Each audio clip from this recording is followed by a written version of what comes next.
Last हमने इस chapter से संबंधित सूत्रों को पढ़ा था। अब उन सूत्रों के द्वारा अभिक्रियाएं कैसे लिखी जाती हैं या अभिक्रियाओं के समीकरण कैसे लिखे जाते हैं वो हम देखेंगे। हमारा क्वेश्चन फर्स्ट है कि निम्नलिखित रासायनिक अभिक्रियाओं के लिए संतुलित समीकरण लिखिए। मतलब हमको ये एक रासायनिक अभिक्रियाएं दी हैं क्वेश्चन के अंदर 1, 2, 3। इन अभिक्रियाओं के लिए संतुलित रासायनिक समीकरण लिखना है, यानी संतुलित समीकरण लिखना है। तो मैंने आपको कल बताया था एग्जाम्पल के तौर पर कि जिन इन सूत्रों को कैसे उपयोग होगा। आपको हाइड्रोजन दिया है प्लस क्लोरीन दिए, एरो हाइड्रोजन क्लोराइड। आपका हाइड्रोजन और क्लोरीन आपस में अभिक्रिया करते हैं और हाइड्रोजन क्लोराइड बनता है। क्या बनता है? Hydrogen chloride. तो इसका एक संतुलित समीकरण लिखना है। तो कल हमने देखा था, जैसे हम देख सकते हैं कि आपको दिया हुआ है हाइड्रोजन, तो हाइड्रोजन होता है आपका H2 और क्लोरीन होता है आपका Cl2। Hydrogen plus chlorine arrow, और इसमें होता है हाइड्रोजन क्लोराइड। तो हाइड्रोजन क्लोराइड का भी कल आपने एक सूत्र पढ़ा था HCl। क्या पढ़ा था? HCl। लेकिन इसने कहा है कि संतुलित समीकरण लिखना है। कैसा लिखना है? संतुलित समीकरण लिखिए। तो यहाँ पर 2H है, 2Cl है, तो दोनों के आगे 2 लगा दीजिए, तो आपका एक संतुलित समीकरण बन जाएगा। क्या बन जाएगा? एक संतुलित समीकरण। यही आंसर आपका पहला था। सेकंड इसने बोला है आपसे कि barium chloride plus aluminium sulphate, arrow barium sulphate plus aluminium chloride. Barium chloride का जो सूत्र होता है, बेरियम क्लोराइड का जो सूत्र होता है वो होता है आपका BaCl2। ये आपका सेकंड था। बेरियम क्लोराइड का सूत्र क्या होता है? BaCl2। एल्यूमिनियम सल्फेट का सूत्र होता है Al2SO4 का होल थ्राइस। Al2SO4 का होल थ्राइस। एल्यूमिनियम सल्फेट के बाद आपको दिया हुआ है एरो के बाद आपको दिया है बेरियम सल्फेट। तो बेरियम सल्फेट का सूत्र होता है BaSO4। क्या होता है? BaSO4। बेरियम सल्फेट के बाद आपको दिया हुआ है एल्यूमिनियम क्लोराइड। क्या दिया है? Aluminium chloride. तो एल्यूमिनियम क्लोराइड का सूत्र होता है AlCl3। क्या होता है? AlCl3। तो ये बेरियम क्लोराइड का एल्यूमिनियम क्लोराइड तक सूत्र हो गया। अब इसने कहा है कि संतुलित समीकरण लिखिए। संतुलित, तो आपको ये एक संतुलन बनाना है, इसका संतुलित करना है। मतलब कैसे करेंगे संतुलित? यहां पर SO4 कितने हैं? 3। यहां पर कितना है? 1 ही है। तो हम क्या लगाएंगे? इस सूत्र के आगे 3 लगाएंगे। जैसे 3 लगाया 3 SO4 हो गए। SO4 हमारे पूरे बैलेंस हो गए। हमारे पास अब यहाँ पर 3 Ba हैं और यहाँ पर 1 Ba है, तो यानी कि 3 बेरियम और 1 बेरियम। तो हमको बैलेंस करना है, तो हम क्या करेंगे? 3 लगा देंगे यहाँ पर भी। तो 3 बेरियम हो गए हमारे पास। अब हमारे पास यहाँ पर जो क्लोरीन है वो आपके कितने हैं? देखिए यहाँ पर Al 2 हैं, तो 2 Al के आगे लगा दीजिए। तो एल्यूमिनियम भी 2 हो गए, लेकिन अब क्लोरीन आपके कितने हो गए? 2 3 जा 6। यहाँ पर क्लोरीन कितने हैं? 3 दूनी 6। तो मतलब आपके क्लोरीन भी बराबर, बेरियम भी बराबर, एल्यूमिनियम भी बराबर, सल्फेट भी बराबर। मतलब ये आपका एक संतुलित रासायनिक समीकरण कहलाता है। मतलब हमको दोनों तरफ परमाणुओं की संख्या बराबर रखनी है। क्या रखनी है? बराबर रखनी है। ये आपका सेकंड आंसर हो गया, जैसा कि आपको दिया भी गया है। 3BaLCl2 प्लस Al2SO4 का whole thrice, arrow 3BaSO4 plus 2AlCl3। इसके बाद तीसरा है हमारे पास सोडियम प्लस जल, arrow sodium hydroxide plus hydrogen. तो देखते हैं तीसरा हम क्या सॉल्व करते हैं। तीसरा दिया हुआ है आपको सोडियम। सोडियम आपको मालूम है Na होता है। क्या होता है? Na।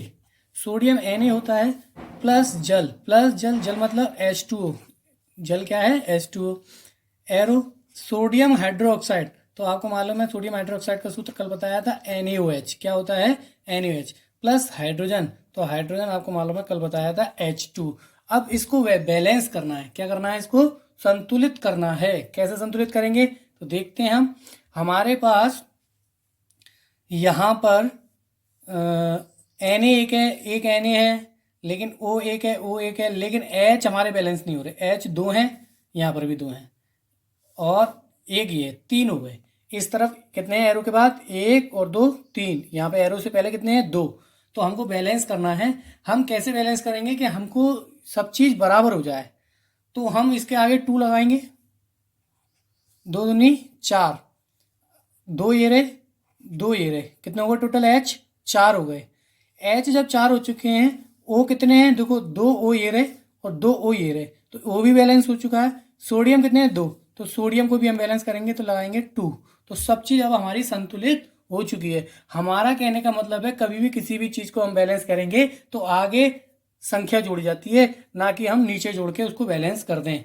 ठीक है, आगे जोड़ेंगे। जैसे हमने यहाँ पे 2 लगाया तो आपका 2 Na हो गए, 2 O हो गए, 2 H हो गए। सब चीज़ यहाँ पर अगर सूत्र के आगे जो संख्या लग जाती है वो सभी के लिए है। किसके लिए है, सभी के लिए। जैसे यहाँ पे 2 लगा तो 2 2 जा 4, इसका इसमें इंटू होता है, इसका क्या होता है, इसमें इंटू होता है। नीचे वाली संख्या का आगे वाली संख्या से क्या होता है, इंटू होता है। तो 2 2 जा 4, 4 H हो गए आपके। यहाँ पर कितने H हैं, 2 H ये रहे और 2 ये रहे, टोटल कितने हो गए 4। 2 Na है, 2 Na ये रहे, तो 2 O ये हैं और 2 O ये हैं। तो आपका संतुलित एक रासायनिक समीकरण बन जाता है। इसके बाद हमारा नेक्स्ट क्वेश्चन है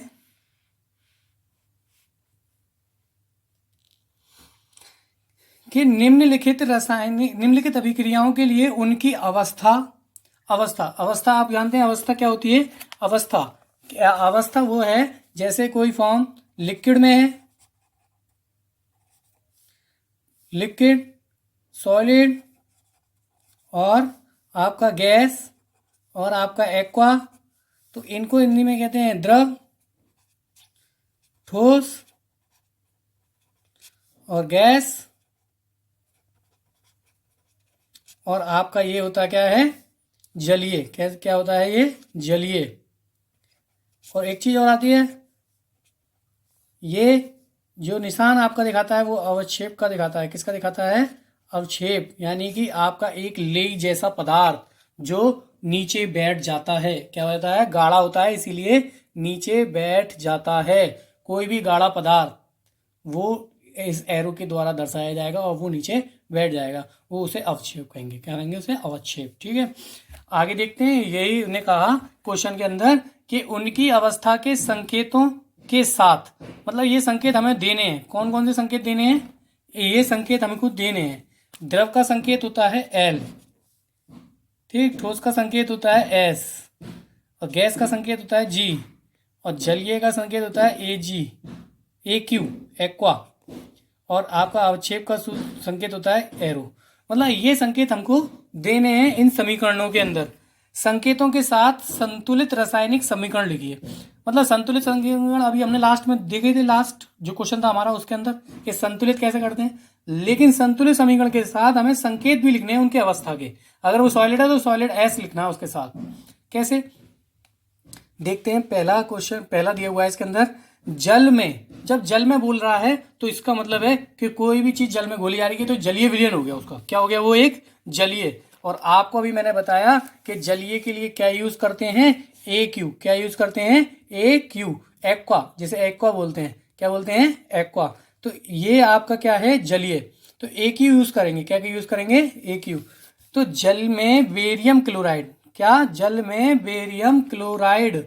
तो जल में बेरियम क्लोराइड देखते हैं। जल में बेरियम क्लोराइड, जल में बेरियम क्लोराइड। तो बेरियम क्लोराइड तो आपका हो गया BaCl2, और किसमें बोला है, जल में। तो जल का मतलब जलीय हो गया, जलीय का मतलब एक्वा हो गया। ये आपको संकेत लिखने हैं साथ में, उसने क्वेश्चन में बोला है आपसे।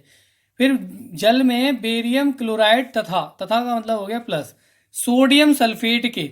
अब सोडियम सल्फेट के विलयन वो भी जल में है, वो भी किसमें है, जल में है। तो सोडियम सल्फेट होता है आपका Na2SO4। सोडियम सल्फेट क्या होता है, Na2SO4।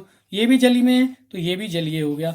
एरो के विलयन अभिक्रिया करके सोडियम क्लोराइड का विलयन। अब सोडियम क्लोराइड का विलयन बना रहे हैं। क्या बना रहे हैं? सोडियम क्लोराइड का विलयन। अब सोडियम क्लोराइड का तो विलयन बन रहा है और तथा अघुलनशील बेरियम सल्फेट बन रहा है। अघुलनशील बेरियम सल्फेट का अवक्षेप। ठीक है, बेरियम सल्फेट BaSO4 होता है और अवक्षेप के लिए मैंने बताया था एरो का यूज करेंगे। और आपका इसने बोला क्या है कि फिर सोडियम क्लोराइड का विलयन, यानी कि NaCl आपका बन रहा है, लेकिन इसने NaCl बोला है और वो भी बोला है कि विलयन, तो विलयन मतलब आपका जलीय विलयन बनना है, तो एक्वा है इसका। क्या है ये? एक्वा। बात करते हैं अब इसको संतुलित करने की। संतुलित कर देते हैं कि आपका Ba कितने हैं यहाँ पर? एक, यहाँ पर भी एक है। SO4 कितना है यहाँ पर? एक, एक, यहाँ पर भी SO4 है। लेकिन यहाँ पर 2 Na 2 Cl है, यहाँ पर क्या लगा देंगे? 2 लगा देंगे, तो 2 Na हो गए और 2 Cl हो गए। हमारा पहला समीकरण संतुलित हो गया और संकेतों की अवस्थाओं की जो अवस्थाएं इनके सूत्रों की, वो संकेत भी हमने लिख दिए सभी के। किसी को कोई प्रॉब्लम हो तो पूछ लीजिएगा। ठीक है, आगे देखते हैं। सेकंड हमारा क्या है? सोडियम हाइड्रोक्साइड का विलयन जल में। अब जल में बोल रहा है तो सीधी सी बात है कि जलीय विलयन हो गया, और जलीय विलयन को हम किससे डिनोट करते हैं? एक्वा से। किससे डिनोट करते हैं? एक्वा से। तो आपका सोडियम हाइड्रोक्साइड का विलयन, तो सोडियम हाइड्रोक्साइड NaOH होता है और जलीय विलयन मतलब एक्वा हो गया। जल में बोल रहा है ना वो कि जल में हाइड्रोक्लोरिक अम्ल के विलयन जल में। अब हाइड्रोक्लोरिक अम्ल भी है, HCl होता है, और ये भी किसमें है? जल में है, तो ये भी एक्वा हो गया। इसके बाद इसने बोला से अभिक्रिया करके सोडियम क्लोराइड का विलयन। अब सोडियम क्लोराइड का विलयन बनना है, तो सोडियम क्लोराइड अभी बनाया था हमने NaCl, और विलयन बनना है तो एक्वा हो गया। क्या हो गया? विलयन बनना है तो एक्वा हो गया। विलयन बन रहा है तो एक्वा, प्लस सोडियम क्लोराइड का विलयन तथा जल बनते हैं। जल बनते हैं, जल बन गया। क्या बन गया? जल। और जल आपको मालूम है किस फॉर्म में होता है? लिक्विड फॉर्म में। किस फॉर्म में होता है? लिक्विड फॉर्म में। तो ये आपका एक संतुलित रासायनिक समीकरण लिख गया। एक इसकी हमने अवस्थाएं भी लिखी। अगर किसी को कोई प्रॉब्लम है देख लीजिए, आराम से पूछ लीजिएगा। नेक्स्ट देखते हैं हमारा क्या टॉपिक है।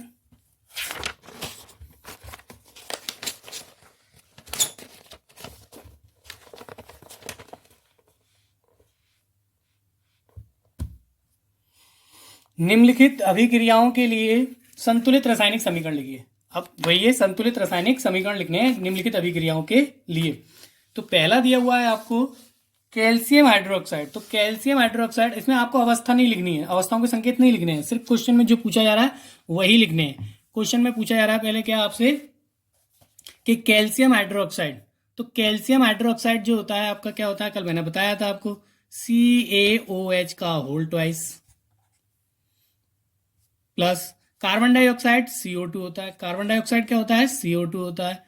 एरो, कार्बन डाइऑक्साइड के बाद एरो दिया हुआ है, एरो के बाद कैल्शियम कार्बोनेट दिया हुआ है, तो कैल्शियम कार्बोनेट CaCO3 होता है, प्लस जल H2 होता है। अब संतुलित करना है, क्या करना है? एक संतुलित करना है। यहां पर Ca कितना है? एक, यहां पर भी C1 है, यहां C1 है, यहां पर भी C1 है।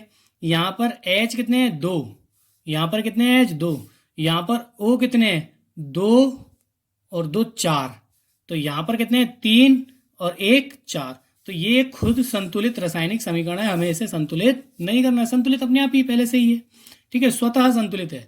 इसके बाद दूसरा आपको दिया हुआ, देखो पहले का आंसर यही है, CaOH का होल ट्वाइस और C plus CO2 plus arrow, arrow के बाद CaCO3 प्लस H2O, यही आंसर है आपका पहला।